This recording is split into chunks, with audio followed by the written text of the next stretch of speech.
ጤና ይስጥልን ተመልካቾቻችን እንደምንላችኋል። ከኤንቢሲ ኢትዮጵያ ቴሌቪዥን የመጋቢት 30 ዕለተ ረቡዕ ኤንቢሲ ዜና ተጀምሯል። በቅድሚያ አርዕስተ ዜናው።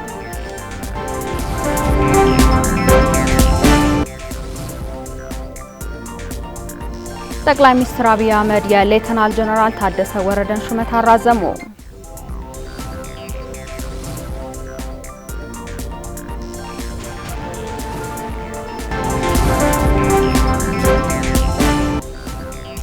የአዲስ አበባ ከተማ አስተዳደር የትንሳኤ በዓልን ምክንያት በማድረግ ዝቅተኛ ገቢ ላላቸው 233,000 ዜጎች ማዕድ አጋራ።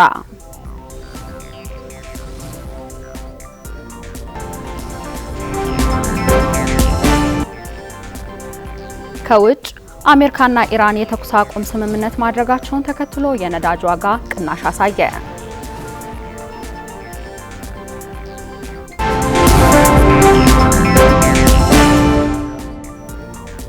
ከሀገር ውስጥና ከውጭ በርካታ መረጃዎችን ይዘናል። የስፖርት መረጃዎችም ሰዓታቸውን ጠብቀው ወደ እናንተ ይደርሳሉ። ሰላማዊት ወንደሰን ከመላው የቀጥታ ስርጭት ባለሙያዎች ጋር ዜናዎችን እየመራው አብሬያችሁ ቆይታ አደርጋለሁ። አብራችሁን ቆዩ።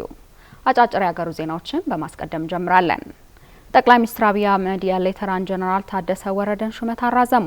ጠቅላይ ሚኒስትሩ ከሚያዝያ 1 ቀን 2018 ዓ.ም ጀምሮ የትግራይ ክልል ጊዜያዊ አስተዳደር ፕሬዝዳንት ሌተናል ጀነራል ታደሰ ወረደን ሹመት ለ1 ዓመት አራዝመዋል። በኢፌዴሪ ህገ መንግስት አንቀጽ 62 9 እና በአዋጅ ቁጥር 359 ህዝባር 1995 አንቀጽ 14 ንዑስ አንቀጽ 2 ለመሰረት የትግራይ ክልል አካታች ጊዜያዊ አስተዳደርን በርዕሰ መስተዳደርነት እንዲመሩ በሚኒስትሮች ምክር ቤት የትግራይ ክልል አካታች ጊዜያዊ አስተዳደርን አስመልክቶ በጸደቀው ደንብ ቁጥር 479 ህዝባር 2013 አንቀጽ 4 2 እና የአመቱን የስራ አፈጻጸም ባቀረቡበት መሰረት ነው ጠቅላይ ሚኒስትር አብይ አህመድ የሌተናል ጀነራል ታደሰ ወረደን ሹመት ለ1 ዓመት ያራዘሙት።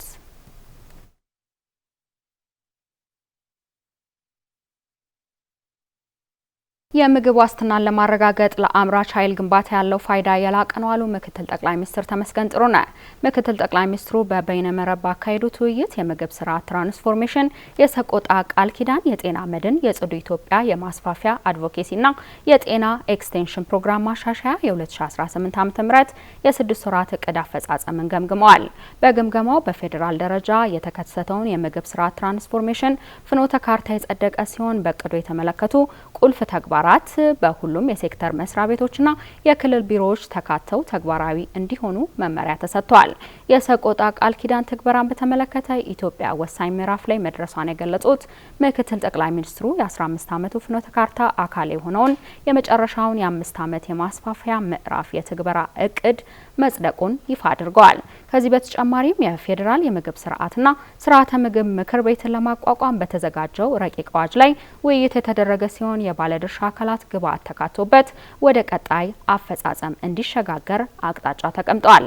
የጤና መድን አገልግሎትን ይበልጥ ለማጠናከርም በክልል ደረጃ ጠንካራ አስፈጻሚ አካላትን ማደራጀትና በተያዘው ዓመት የፌዴራል ቋት መመስረት በሚቻልበት ሁኔታ ላይ ስምምነት ላይ መደረሱን ምክትል ጠቅላይ ሚኒስትሩ አስታውቋል። በሌላ በኩል የጽዱ ኢትዮጵያ የማስፋፊያ አድቮኬሲና የጤና ኤክስቴንሽን ፕሮግራም ማሻሻያ ፍኖተ ካርታን በተመለከተ ቀጣይ የ5 ዓመታት ትግበራዎች በከፍተኛ ህዝባዊ ንቅናቄ እንዲመሩ መወሰኑን አስታውቋል።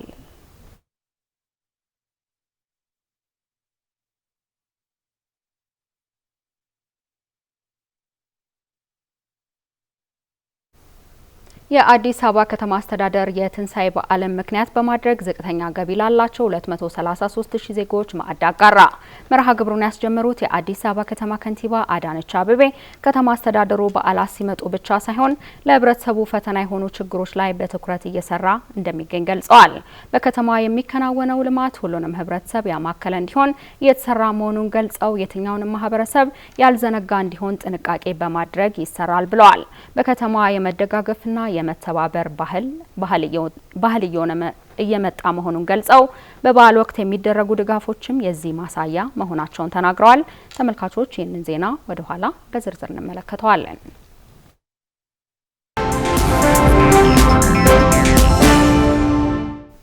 ተመልካቾቻችን ከውጭ ምንጭ ያገኘናቸው አጫጭር መረጃዎች አለፈን። እስራኤል የመካከለኛው ምስራቅ ጦርነትን ለማቆም የተደረገውን የተኩስ አቁም ስምምነት እንደምትደግፍ አስታውቃለች። የጠቅላይ ሚኒስትር ቤንያሚን ኔታንያሁ ጽህፈት ቤት ባወጣው መግለጫ እስራኤል በኢራን ላይ የምታደርገውን ጥቃት ለማቆም ኢራን የሆርሙዝን የባህር ሰጥ እንድትከፍትና በአካባቢው በእስራኤል እንዲሁም በቀጠናው ሀገራት ላይ የምታደርሰውን ጥቃት ለ2 ሳምንታት ሙሉ በሙሉ እንድታቆም የተደረሰውን ስምምነት እንደምትደግፍ ይፋ አድርጓል። በተጨማሪም እስራኤል ካሁን በኋላ የኒውክሌር የሚሳይልና የሽብር ስጋት እንዳትሆን ለማረጋገጥ የአሜሪካን ጥረት እንደምትደግፍና አሜሪካም በሚቀጥሉት ውይይቶች እነዚህን ግቦች ለማሳካት ቁርጠኛ መሆኗን ለእስራኤል ማረጋገጧን አብራርቷል። ይሁን እንጂ የተኩስ አቁም ስምምነቱ ሊባኖስን እንደማያካትት ጽህፈት ቤቱ አስታውቋል። ሰሜን ኮሪያ አዲስ የጦር መሳሪያ ሙከራ ማድረጓ ተሰምቷል። ሀገሪቱ የጦር መሳሪያ ሙከራውን ያደረገችው ከዋና ከተማዋ ፒዮንግያንግ ወደ ምስራቅ ባህር አካባቢ ነው ተብሏል። ባለፈው ሳምንት ደቡብ ኮሪያ በስህተት የሰው አልባ የጦር አውሮፕላን ወደ ሰሜን ኮሪያ የአየር ክልል ማስገባቷን ተከትሎ የደቡብ ኮሪያው ፕሬዝዳንት ሊ ጃዮሚዮንግ ፒዮንግያንግን ይቅርታ ጠይቀው ነበር።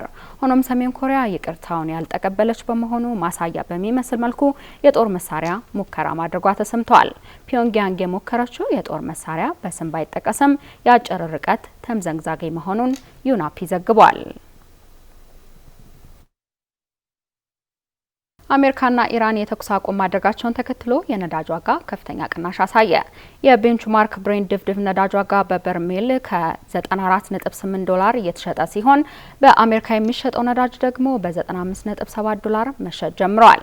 አሜሪካና ኢራን ለ2 ሳምንታት የሚቆይ የተኩስ አቁም ስምምነት ላይ መድረሳቸውንና ቴህራንም ወሳኝ የሆነውን የሆርሙዝ ወሽመጥ ለጊዜው ለመክፈት መስማማቷን ተከትሎ ዛሬ የነዳጅ ዋጋ በከፍተኛ ሁኔታ ቀንሷል። የዓለም አቀፍ የአክሲዮን ገበያም መነቃቀት ማሳየቱን ቢቢሲ ዘግቧል።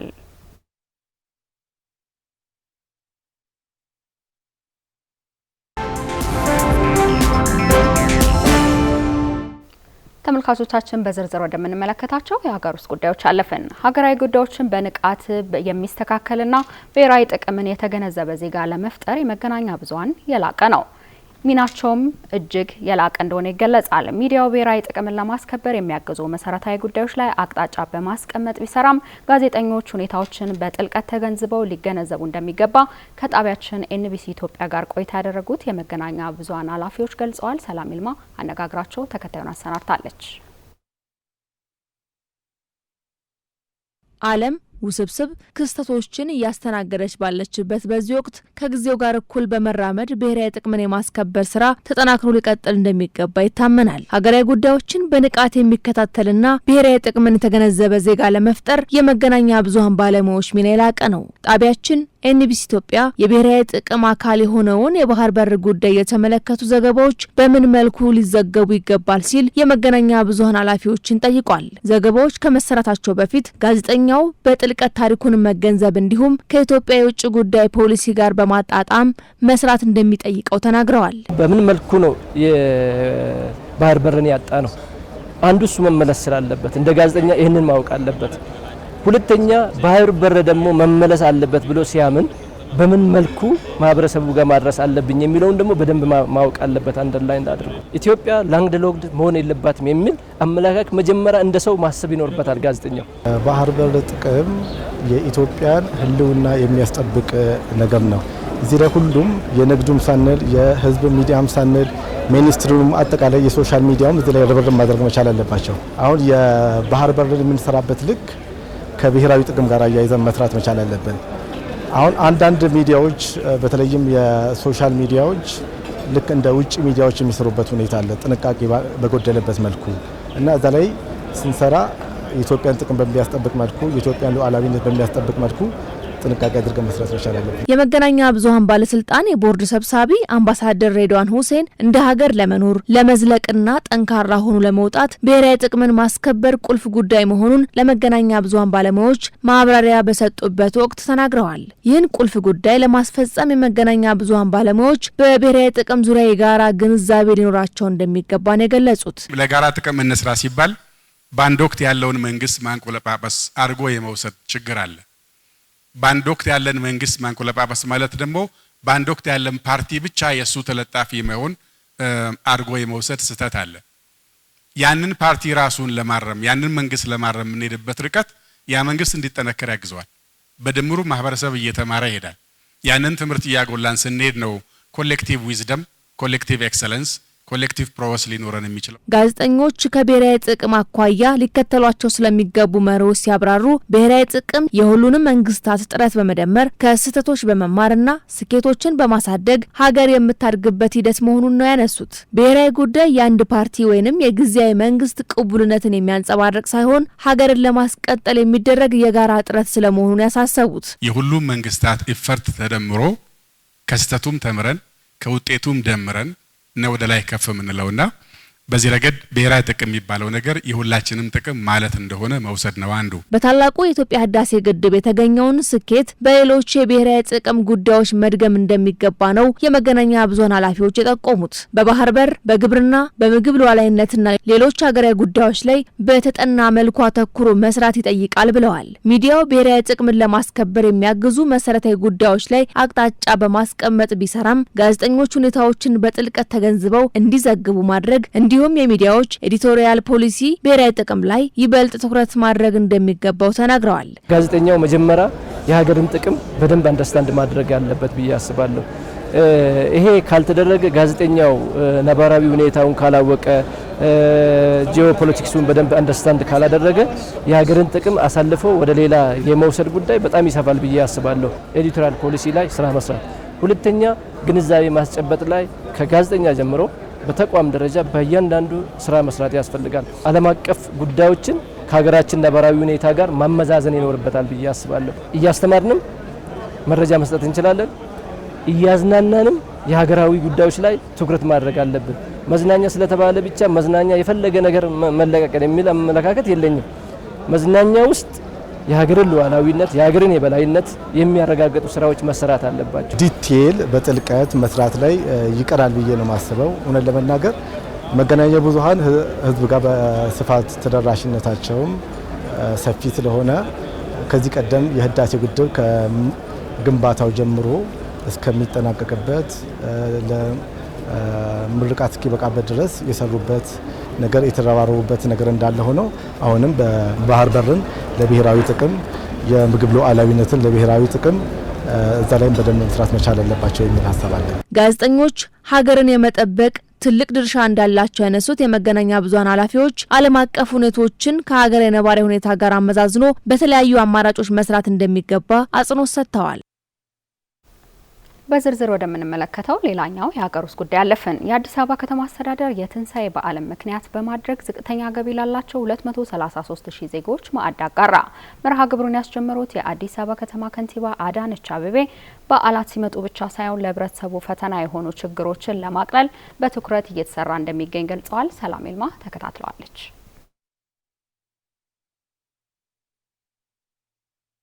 የአዲስ አበባ ከንቲባ አዳነች አቤቤ በከተማዋ የሚሰሩ ስራዎች ሁሉን አካታች ስለመሆናቸው ገለጹ። ከንቲባዋ ይህንን የተናገሩት የአዲስ አበባ ከተማ አስተዳደር የትንሳኤ በዓልን ምክንያት በማድረግ ዝቅተኛ ገቢ ላላቸው ዜጎች ማዕድ ባጋራበት መድረክ ነው። በመርሃ ግብሩም 233,000 ዜጎች ተጠቃሚ እንደሚሆኑ ተገልጿል። መርሃ ግብሩን ያስጀመሩት የአዲስ አበባ ከንቲባ አዳነች አቤቤ ከተማ አስተዳደሩ በዓላት ሲመጡ ብቻ ሳይሆን ለህብረተሰቡ ፈተና የሆኑ ችግሮች ላይ በትኩረት እየሰራ እንደሚገኝ ገልጸዋል። በከተማዋ የሚከናወነው ልማት ሁሉንም ህብረተሰብ ያማከለ እንዲሆን እየተሰራ ነው ያሉት ከንቲባዋ የትኛውንም ማህበረሰብ ያልዘነጋ እንዲሆን ጥንቃቄ በማድረግ እየተሰራ ነው ብለዋል። ዛሬ በመላው የመዲናዋ ክፍለ ከተሞች ማዕድ የማጋራት ስራ እንደሚካሄድ ጠቁመው በርካታ ጊዜያዊ ችግሮች ማህበረሰቡን የሚጎዱበት ሁኔታ በመኖሩ የዘውትር ስራችን ሆኗል ብለዋል። በተለይ ዘላቂ ድጋፍ የሌላቸው የከተማዋ ነዋሪዎችን ለማገዝ እየተሰራ እንደሚገኝ ገልጸዋል። እንደዚህ በዓላት ሲመጡ ብቻ ሳይሆን የከተማችን ነዋሪዎች ምን ጎደለባቸው፣ ምን ተሟላላቸው ብለን ሁልጊዜ በመፈተሽ በማየት ችግሮችን በመቅረፍ በተለይም ደግሞ ዘላቂ ልማት ከማምጣት አንጻር ዘርፈ ብዙ ጥረቶችን እያደረግን በርካታ ስኬቶችም ተመዝግበዋል። ከተማችን ለሀብታሙም፣ ለደሃውም፣ ለተማረው፣ ላልተማረው፣ ለሴት፣ ለወንድ፣ ለህፃን፣ ለአዋቂው፣ ለሁሉም የተመቸች እንድትሆን ልማታችን አካታች ልማት እንዲሆን አድርገን ነው እየሰራን ያለነው።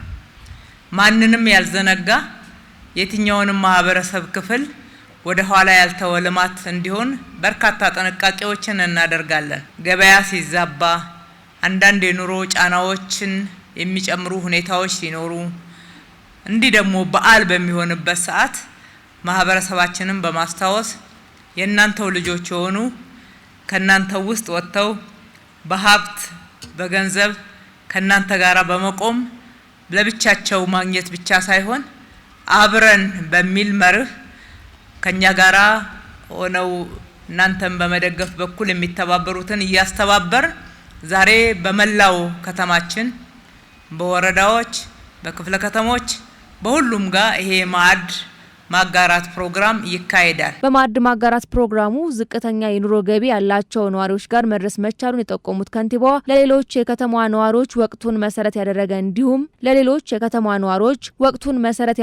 እንዲሁም በመካከለኛው ምስራቅ ውጥረት ሳቢያ በነዳጅ አቅርቦት ላይ በተፈጠረው ጫና የገበያውን ጉድለት ለማሟላት ድጎማ እየተደረገ መሆኑን ተናግረዋል። የገበያውን ሁኔታ ምክንያት ባደረገ የበዓሉን ሁኔታ ምክንያት ባደረገ አሁን ደግሞ በመካከለኛው ምስራቅ ከነዳጅ ጋራ ተያይዞ በመጣው አንዳንድ ጫና ምክንያት የገበያ ሁኔታው በከፍተኛ ሁኔታ መደጎምን የሚጠይቅ ሆኖ ስላገኘ ነው በበርካታ መንገድ ከበጀታችን መድበን ከከተማው አስተዳደር በጀት መድበን የገበያውን ጉለት ያሟላን ያለ ነው። የአዲስ አበባ ከተማ አስተዳደር የህብረተሰብ ተሳትፎና በጎ ፍቃድ ማስተባበሪያ ኮሚሽነር ይመር ከበደ በከተማዋ ማህበረሰቡን ለማገዝ በርካታ ስራዎች የተሰሩ መሆኑን ተናግረዋል። በከተማዋም መደጋገፍና መተባበር ባህል እየሆነ መምጣቱን ገልጸዋል። በበዓል ወቅት የሚደረጉ ድጋፎችም የዚህ ማሳያ መሆናቸውን አንስተዋል።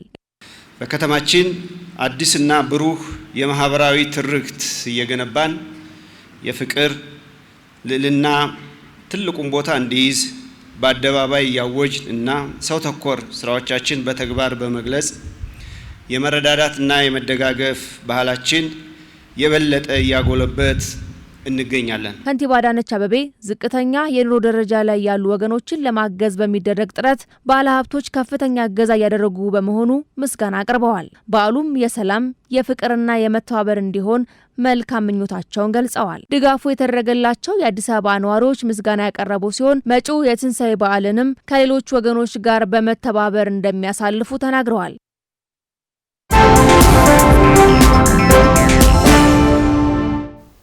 ተመልካቾቻችን በስፋት ወደምናየው ዓለም አቀፍ መረጃ አልፈናል። በአሜሪካና በኢራን መካከል ለ2 ሳምንታት የሚዘልቅ የተኩስ አቁም ስምምነት ላይ መደረሱ ተነግሯል። አሜሪካና ኢራን በየራሳቸው የድል አድራጊነት አዋጅ እያስነገሩ ይገኛሉ። የዓለም አቀፍ ትንታኔ ዘገባችን መርጦ ያተኮረበት ጉዳይ ነው፣ እንደሚከተለው ይቀርባል። ዓለም ዛሬ በመጠኑም ቢሆን ከሳምባዋ የታመቀውን ወላፈን ተነፈሰች። አሜሪካና ኢራን በ11ኛው ሰዓት በ2 ሳምንታት የተኩስ አቁም መስማማታቸው ሲነገር የተኩስ አቁም ስምምነቱን የአሜሪካው ፕሬዚደንት ዶናልድ ትራምፕ በይፋ ካወጁ ከሰዓታት በኋላ ግን ኢራን ስምምነቷን መጣሷም ተሰምቷል። ኢራን የተቆጣው ስሜቷና ያላባው ፊቷ ባልበረደበት ሂደትና ይዘት ከተኩስ አቁም ስምምነት አዋጅ ከሰዓታት በኋላ በሳውዲ አረቢያና በባህሬን በኩዌትና በእስራኤል የሚሳኤል ማስጠንቀቂያ መነገሩም ተገልጧል። የእስራኤሉ ጠቅላይ ሚኒስትር ቤንያሚን ኔታንያሁ ደግሞ የተደረሰው የተኩስ አቁም ስምምነት ሊባኖስን አያጠቃልልም ብለዋል። በሌላም ዜና በአሜሪካና በኢራን መካከል የተደረሰውን የ2 ሳምንታት የተኩስ አቁም ስምምነት ተከትሎ የነዳጅ ዘይት ዋጋ በበርሜል $100 በታች መውረዱም ተሰምቷል። ተስፋ ቀለብ ነው ይሉትን ያስታውሷል። ይህንኑ ርዕሰ ጉዳይ በዓለም አቀፉ ትንታኔ ዘገባችንም መርጠን ተመልክተነዋል። ከትንታኔ ዘገባው ጋር ትዕግስቱ በቀለ ነኝ። በግዙፍና አስጨናቂ ጦርነት መካከል ከአንድ ወር በላይ መዝለቅ የጦርነትን ቀርቶ የፊኛ ፍንዳታ ድምፅ እንኳን በአግባቡ ሰምተው ለማያውቁ አካላት በተለይም ግራቀኛቸውን ለይተው ላላወቁት ሕፃናት፣ ለህሙማንና ለአቅመ ደካማ ወገኖች ምንኛ የነፍስ ፈተና ነው፣ አልፊም አስከፊም። በየትኛውም ዘመን የተካሄዱ ጦርነቶች ግን ፍጻሜያቸው በአሸናፊና ተሸናፊ ወገኖች ድል አድራጊነትና ፈንጠዚያ ሳይሆን በድርድርና በስምምነት ሰላም ማውረድ ብቻ መሆኑ ይታወቃል። እንደ አውሮፓውያኑ አቆጣጠር የካቲት 28 2026 ቅዳሜ ረፋድ በአሜሪካና በእስራኤል ኢራን ላይ የታወጀው ግዙፍና አስከፊ ጦርነት በሺ የሚቆጠሩ ሰዎችን ሕይወት ቀጥፏል። የንብረት ነገር ከሶስቱ ሀገራት አልፎ በኢራቅ፣ በዮርዳኖስ፣ በሳውዲ አረቢያ፣ በኳተር፣ በኩዌት፣ በተባበሩት አረብ ኤምሬትና በባህሬን ላይ ዛሬ ላይ ሆኖ መናገር አይቻልም። የአሜሪካው ፕሬዚደንት ዶናልድ ትራምፕ ከሰጡትና 10 ቀናት የጊዜ ገደብ አንጻር ኢራን የሆርሙዝን የውሃ መተላለፊያዎች ትከፍት ዘንድ የተባለው ጊዜ ትናንትና ማክሰኞ አመሻሽ ላይ እንደሚጠናቀቅ አውቀው በኢራን ላይ ትናንት ያልተናገሩት ዛቻና ማስጠንቀቂያ አልነበረም። እንደ አብነት እንኳን ዊ ዊል ዋይፕ አውት ኢራን ኢን ዋን ናይት የሚለውና ሁሉም የዘመናዊ ስልጣኔ ዳግም ላይ መለስ ዛሬ ሌሊት ያበቃል ያከትማል ሲሉ ለድፍን ዓለም የሚያስፈራም የሚያስጨንቅም መልእክታቸውን ማስፈራቸው አይዘነጋም። በዚያ ሁሉ ሂደት ግን አንዱ ለአንድ ፍረድ ሲሉና ሲቃትቱ የነበሩ አደራዳሪዎች ብርቱ ጥረት ይሆን አለያም ትራምፕ ወደ ልቦናቸውና ቀልባቸው ተመልሰው ወይም ደግሞ ብዙዎች እንደተቹት ከ90 ሚሊዮን በላይ ህዝብ ያላትን ሀገር ኢራንን አጥፍተው ከማን ይኖራሉ ሲሉ ያማክሯቸው ከህሊናቸው የሚጮህ ድምፅ ሰምተው ባይታወቅም እንደሌሎቹም ደግሞ ከኢራን የሚመለሰው አጻፍ አስፈርቷቸው ብቻ ግን ሰውየው ለ2 ሳምንታት ከኢራን ላይ እጃቸውን ማንሳታቸውና የተኩስ አቁም ስምምነት ማድረጋቸውን አስታውቀዋል። ኢራንም የተኩስ አቁም ስምምነቱን ስለመቀበሏ የወጡ መረጃዎች ያስረግጣሉ። ግን ደግሞ ኢራን እንኳንስ የትራምፕን ቃል ቀርቶ የገዛ ጥላዋን የምታምንበት ጊዜ አይደለምና ልትወረውረው የሰበቀችውን አፎቄ ይዛ ለመቆም መንገዳገዷን ያሳዩባት ህልቆ መሳፍርት የላቸውም። የአሜሪካው ፕሬዚደንት ዶናልድ ትራምፕ ለኢራን የቆረጡት የጊዜ ገደብ መጠናቀቂያው ሲቃረብ የአሜሪካዎቹ ቢ52 የቦምብ አዝናቢ ማዕተኛና መቅሰፍተኞቹ አውሮፕላኖች ወደ ኢራን መብረራቸውም ተሰምቷል። እኒያ የቦይንግ ኩባንያ ድንቅ የጥበብ ውጤት የሆኑት የቢ52 ቦምብ አዝናቢዎቹ አውሮፕላኖች በሌላኛው መጠሪያቸውም ስትራቶፎርትረስ ነው የሚባሉት። ቢ52 የእነዚህ አውሮፕላኖች ገድል ሲዘረዘርም የኒውክለር ጦር መሳሪያን እንደ ሸንኮራ አገዳ ጭቀውና ሰግስገው ወዲያም መርዘኛና መዘዘኛ ፈንጆችን እንደ ኳስ በከርሳቸው አርግዘው ረዥም ርቀትን ያለፋታ ረፍት የሚከንፉ ናቸው። የሚጭኑት ክብደት ከተባለ ደግሞ ከ70,000 ፓውንድ በላይ አሊያም በኪሎግራም ከ32,000 ኪሎግራም በላይ በኩንታልም ካስፈለገ ከ320,000 ኩንታል በላይ ክብደት ያላቸውን የጦር መሳሪያዎች ጭነው ከ8,800 በላይ ማይሎችን አሊያም ከ14,200 ኪሎ ሜትር በላይ ርቀትን በዚያ ጋላቢው ክንፋቸው አየሩን እየቀዘፉና በሹላ አፍንጫቸው ንብርብሩን አየር ደመና ይሉት ጭጋግ ሳይገድባቸው እየገማመሱ ሲያሻቸው እንደ መብረቅ ሰማይ ምድርን የሚንጥ ድምፃቸውን እያሰሙ ሲላቸውም በለሆሳስ በሰማዩ ግርጌ እንደ ተናዳፊውና የሩዝ ውስጥ ኮብራ እባብ እየተስለከለኩ በምድር የትኛውም ስፍራ የተሰጣቸውን ኢላማ ወደ አመድነትም ሳይሆን ወደ ትነት የሚለውጡ ናቸው ይሏቸዋል። እነዚህ አውሮፕላኖች በብዙ ቁጥር ወደ ኢራን አቅራቢያ መዝለቃቸውና ሌሎቹ ደግሞ የነዳጅ ስንቃቸውን ሸካክፈው ከቆሙበት የአሜሪካ አየር ኃይል ማዘዣ ሰፈር ለተመሳሳይ የኢራን ግዳጅ ተዘጋጅተዋል ምን የተባለው። ኢራን ለጊዜውም ቢሆን ለ2 ሳምንታት ከዚያ ከታቀደላት የእሳት አሲድና የመርዝ ዶፍ ዝናብና ጎርፍ መጥለቅለቅ ፋታ ማግኘቷን የተገለጠው ይኸው የቢ52 የቦምብ ድርስ ነፍሰ ጡር አውሮፕላን ባፍ የሚል ሌላና አጭር መጠሪያም ተጸውዖለታል። ያ ማለት ደግሞ ቢግ አግሊ ፋት ፈከር ፌላ ይሉታል። በከፍተኛ ፍጥነት መብረሩን ያጤኑት ደግሞ በሰብሶኒክ ፍጥነት ይከንፋል ነው የሚሉት። ዛሬ ምድሪቱ በዚያ የምዕራብ እስያ አሊያም በመካከለኛው ምስራቅ ቀጠና ገጾቿ ያፈጨፈጨው የእሳት ፍልቂቱ መንጭቶባታል። ያሞጠሞጠው የጦርነት ባጭ ፈርጦባታል። ጉዳዩ ከዚህ በኋላም ቢሆን እንዲህ በዋዛና በፈዛዛ በተባለው የተኩስ አቁም ስምምነት የሚገፋና የሚዳፈን የእሳት አይነት አይመስልም። ኢራን በዘላቂነት የዚያን የፋርስ ባህር ቀጭን የመርከቦች መተላለፊያ የሆርሙዝን ወሽመጥ የመክፈቷም ነገር ቢሆን አንድም ለራሷ የምጣኔ ሀብት ማንሰራራት ከመርከቦቹ ኪራይ የምታጋብሰውን የረብጣ ቢሊዮን ዶላር በማሰብ ሊሆን ይችላል። ሁለትም ደግሞ ከጦርነቱ ፋታ የመውሰድና አቅጣጫ የማማተር ሊሆን ይችላል። ብቻ ሌላም ሲሉ ኢራን ባቀረበችውና አሜሪካ በተቀበለችው የባለ 10 ነጥብ የመግባቢያ ሰነድ ዙሪያ ትርጉሙን የመነዛዘሩት ለቁጥር ያታክታሉ። ጉዳዩ ለወሬ የለው ፍሬና ሊያም ጦር ከፈታው ወሬ የፈታውን ወይም ደግሞ ከሺ ጦረኛ አንዶሬኛ ይሉትን ቢሆንም ኢራን የሆርሙዝን የውሃ ወሽመጥ ስትከፍት በአመዛኙ ጥቅሙ የእርሷ ነው። የአሜሪካው ፕሬዚደንት ዶናልድ ትራምፕ ደግሞ የአሸናፊነትና በበላይነት የመቆጣጠር አድርገውን የሚስሉት የሚሏቸውም ብዙዎች ናቸው። ኢራን በተባለው የተኩስ አቁም ስምምነት ዙሪያም ቢሆን ብዙ እምነት አታሳድርም ይሏታል። ከዚህ ቀደም በአውሮፓውያኑ የ2025 ሰኔ ወር የ12ቱ ቀናት ጦርነት በድርድር መሃል ተወግቻለሁና አሜሪካና እስራኤልን ማመን አልችልም፣ ዛሬም የተለወጠና ያደጋ አካል የላቸውም ስትል ሰይፏን ወደ አፎቱ ለመክተት አትቸኩልም ነው የሚባለው። ጉዳዩ አህዬንም ከውጭ አላሳድርም በሬንም ከፍቱን አልተው የሚሉትን መሆኑ ነው። በዚያውም ተደርሷል በተባለው የ2 ሳምንታት የተኩስ አቁም ስምምነትስ ቢሆን ተጠቃሚው ማን ነው ከተባለ የቆሰለው የድፍን ዓለም ሳምባ ይታከማል ያገግማልም ሲሉ የሚያሳዩት ብዙዎች ናቸው። በተለያዩ የዓለም ሀገራት ከነዳጅ ዘይትና ከጋዝ እጥረትና ወዲያም የዋጋ ንረት ጋር በተያያዘ እስከ ምግብ የምግብ እጥረት የዘለቀ አደጋ ያንዣበበባቸውን ሀገርና ቤት ይቁጠራቸው እንጂ ብዙ ናቸው። ታዲያ በተደረሰው የ2 ሳምንታት የተኩስ አቁም ስምምነት የነዳጅ ዘይት እንደ ልብ መጓጓዝ ከጀመረ ሁሉም ችግር በአንድ ጊዜም ባይሆን በሂደት ይቀረፋልና ተጠቃሚው ብዙ ነው፣ አትራፊውም በዚያው መጠን። አሜሪካና ኢራን በደረሱበት የተኩስ አቁም የ2 ሳምንታት ስምምነት የሆርሙዝ የመርከቦች መተላለፊያ ወሽመጥ ይከፈታል የሚል አንቀጽ አለና የሆርሙዝ ቀጭን የውሃ መተላለፊያ ወሽመጥ የፋርስን ባህር ከኦማን ባህር ጋር የሚያገናኝና 20% ወይም 1/5ኛው የዓለም የነዳጅ ዘይትና የተጣራ ጋዝ የሚተላለፍበት ስፍራ ወይም ላንቃ ነው። ይህ ሆርሙዝ የውሃ ወሽመጥ 165 ኪሎ ሜትር ርዝመት ያለውና ከ33 እስከ 60 ኪሎ ሜትር ስፋት ያለው ነው። በቀን ከተባለም ከ150 በላይ የነዳጅ ጫኝ ግዙፍ መርከቦች የሚገቡበትና የሚወጡበት ስፍራም ነው ይባላል። በዚያ የሆርሙዝ ወሽመጥ በየቀኑ ከ20 ሚሊዮን በርሜል በላይ የነዳጅ ዘይትና የተጣራ ጋዝ ይጓጓዝበታል። በዚያ በሆርሙዝ የውሃ ወሽመጥ ግዙፍ የነዳጅ ዘይት ማጓጓዝ ባለ ድርሻዎቹ ሲጠቀሱ ሳውዲ አረቢያ፣ የተባበሩት አረብ ኤምሬት፣ ኩዌት፣ ኳታር፣ ኢራቅ፣ ባህሬንና ራሷ ኢራን በግንባር ተጠቃሾቹ ናቸው።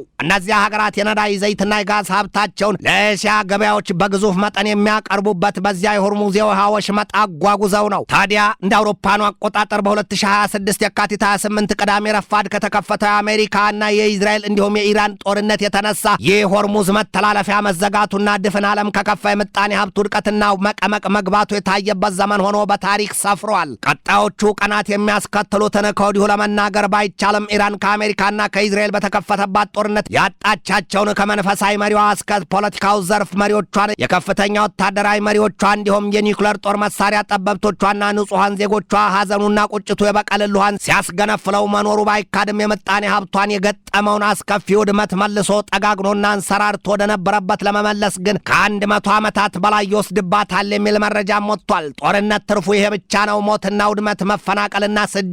በዚያ ሁሉ ሂደት ግን እጅጉን የሚገርመው ሀገራት ከአንዳቸው ውድቀት ሌሎቹ ያለመማራቸው፣ ፖለቲከኞቹም ቢሆኑ ከአንዱ ስህተት ሌላው ያለማትረፉና ህዝቦቹም ቢሆኑ ከጦርነትና ከግጭት አስተሳሰብ ለመውጣትና ለመራቅ ያለመቻላቸው ነው። የገሚሶቹ ሀገራት ህዝቦች እንደውም ዛሬም ለዳቦና ለቆሎ ለገዛ እንጀታቸው የሰሰቱትንና የነፈጉትን ሀብታቸውን እየሸጡ የጦር መሳሪያና ጥይት እየገዙ እርስ በርስ ሲጠፋፉ ይታያል። የእነዚያን መሰል ሀገራት ፖለቲከኞችም የጦርነትን አውዳሚነት በወጉ አስረድተውና ህዝቦቻቸውን ከዚያ አውጥተው ወደ ሰላምና ልማት ሲመልሷቸው ያለመታየቱ የታሪክ የጎደፈ ገጽታን ለምድሪቱ መተው መሆኑን መገንዘብ ያሻል። በአሜሪካ በኢራንና በኢዝራኤል መካከል የተከፈተው ግዙፉ ጦርነት የለማውን አጥፍቷል።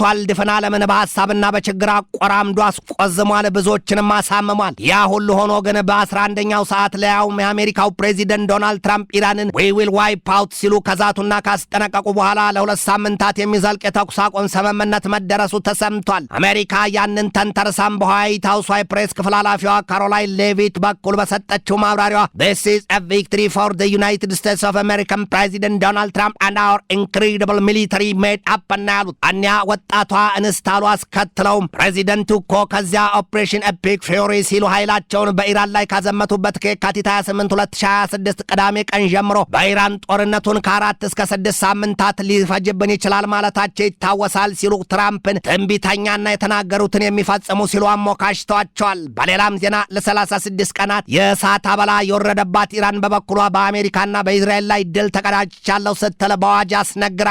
ከኢራን የከፍተኛው ብሔራዊ የጸጥታ ምክር ቤት የወጣው መግለጫ እንደሚያሳየው ኢራን ያቀረበችውን የባለ 10 ነጥብ የመደራደሪያ ዕቅድ አሜሪካ ከተቀበለችበትና ፕሬዚደንት ዶናልድ ትራምፕ ከተስማሙበት ጊዜ አንስቶ ኢራን ድል አድርጋለች ነው ያሉት። ድል ተጎናጽፋለች። መግለጫው በዝርዝሩ ሀተታው ሲቀጥል ኢራን ካቀረበቻቸው የመደራደሪያ ነጥቦች መካከል ደግሞ በኢራን ጦር ኃይል የበላይነትና ቁጥጥር የሆርሙዝ የውሃ መተላለፊያ ወሽመጥ መከፈቱ ለሀገሪቱ ለኢራን የተለየ ምጣኔ ሀብትና የመልክዓ ምድራዊ የበላይነት ያጎናጸፈ ድል ሆኗል ነው ያለው። የኢራኑ የውጭ ጉዳይ ሚኒስትር ሰይድ አባስ አራግቺም አሜሪካ ኢራን ያቀረበችውን የባለ 10 ነጥብ የመደራደሪያ ሀሳብ ከተቀበለች በኋላ እንደተናገሩት ይህ ሆርሙዝ የውሃ ወሽመጥ በኢራን ጦር ኃይል ትብብር የሚከፈትና በበላይ ተቆጣጣሪነት የሚዘልቅ መሆኑን አንስተው ለፓኪስታኑ ጠቅላይ ሚኒስትር ሼህባዝ ሻሪፍ እንዲሁም ለፓኪስታኑ ጦር ኃይል ዋና አዛዥ አሲም ሙኒር ላቅ ያለ አክብሮትና ምስጋናቸውን አቅርበው ትራምፕ የተኩስ አቁም ስምምነቱን ያከብር ዘንድ ንገሩት ነው ያሏቸው። የኢራን ብሔራዊ ጸጥታ ምክር ቤት የተገኘውን ውጤት በተመለከተም ክራሽንግ ዲፊት ፎር the United States of America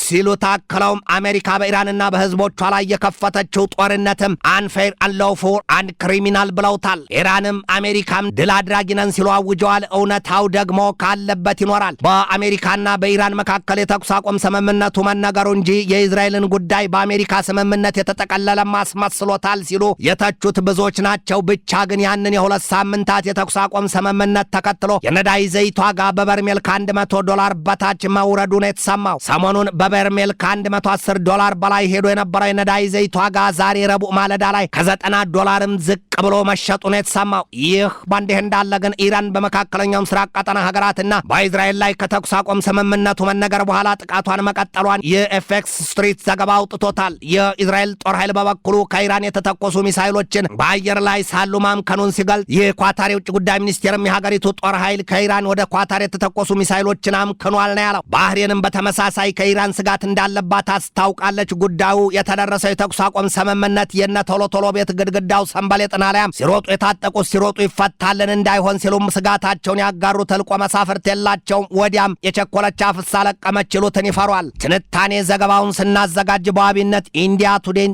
ታይምስ ኦፍ እስራኤልን፣ ሂንዱስታን ታይምስን፣ ኒውስ ማክስን፣ ቢግ ኢሹን፣ ኤንቬዝን፣ አልጀዚራን፣ ሚድል ኢስት ሞኒተርን፣ ኮሪያ ታይምስን፣ ዋሽንግተን ፖስትና ጄሩዛሌም ፖስትን ተጠቅመናል።